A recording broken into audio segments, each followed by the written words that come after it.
Therapists are often trying to help their clients have better boundaries, being able to say no, to be able to take action when something isn't okay with you in response, and not to feel put upon, not to allow your precious energy and time to be expended doing, saying, you know, things that you don't want to actually engage in and don't really benefit you. And this is one of the hardest things to get women to do.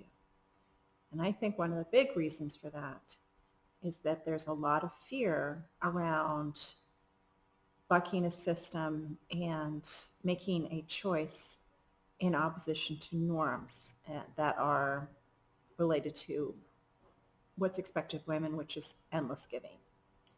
Last year I read a little excerpt from Kate Mann's Substack. She was talking about her daughter going to school and the school requiring that there be little labels with a child's name on all of their clothing. And I have actually done this. It is an incredibly time-consuming task.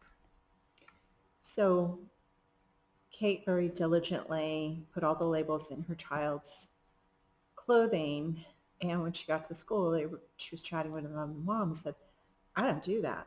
That is too exhausting. I mean, can you imagine if you had 5 kids, how much time that would take? Some of those labels you have to sew in, you're ironing in. We're talking, like mittens, gloves, all the things that get lost.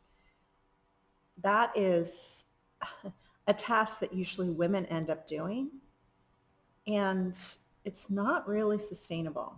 It's not something that's absolutely necessary. Kids can lose clothes and everything will be okay in the world. So a lot of these tasks is sort of minutia that are foisted on us, sometimes by schools, our families, our partners, our kids also. We hesitate to push back against or refuse to do because of an expectation that we won't be seen as being a good woman. Norm compliance is really a way of entrapping women, stealing women's time, and not enabling women to define their own lives in their own way.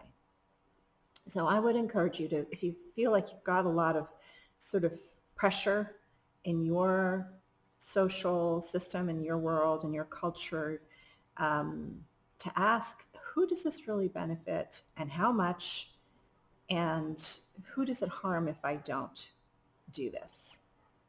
Kids are super flexible. They can, do without things. They can manage in different ways. They want connection. They want validation. They want compassion and kindness. They probably don't care about the labels in their clothing.